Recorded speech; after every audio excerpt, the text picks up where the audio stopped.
அப்படி ஒரு நாளைக்கு காத்தால 4 மணிக்கு எழுந்திருக்கிறா. நேரா கொல்லப்புறத்துல இருக்கிற கிணத்தடியில போய் குளிக்கிறா.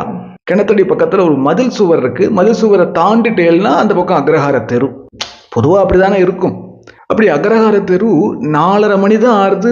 ஊரே பரபரப்பா இருக்கிறத அம்மா ஃபீல் பண்றா, பாக்குறா. எங்க பார்த்தாலும் கம கம கமன்னு வாசனை, சாம்பிராணிகள் மணக்கிறது. 2 பேர் பேசிட்டு போறா. மாட்டை தூக்கி முன்னாடி கட்டடி. வாசலை கிளீன் பண்ணடி, அது குப்பையா இருக்கு பாரு. உங்க ஆத்துல வாழை மரம் கட்டிட்டேலா, உங்க ஆத்துல மாவள தோரணம் கட்டிட்டேலா, சீக்கிரம் குளிச்சுட்டு வாடி, வந்துருவாடி. இப்படி ஊரே பரபரப்பா இருக்கு.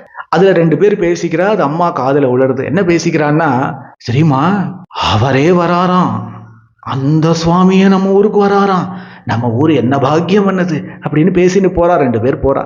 அம்மா நினைச்சுட்டா, ஏதோ மகான்கள் வரா போருக்கு, ஏதோ சாது வராரு போருக்கு. அடடா, ரொம்ப சந்தோஷம், நம்ம ஊருக்கு வராரே அப்படின்னு நினைச்சுட்டு குளிச்சுட்டு வழக்கம் போல வஸ்திரம் மாத்துன்னு நெத்திக்கிட்டுன்னு நேரா உள்ள போறா. உள்ள போய் வாச கதவை திறக்கிறா. அப்போ நித்தியப்படி கொல்லப்புறம் வேலையெல்லாம் பாக்குறதுக்கு அவன் கருப்பன்னு பேரு, அவன் வருவான்.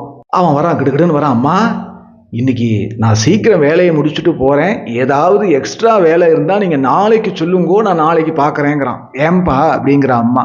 இன்னும் தெரியாதம்மா, விஷயம் தெரியாதோ, சாக்ஷாத்து வில்வமங்கல சுவாமியார் நம்ம ஊருக்கு வராராம், வந்துட்டாராம்.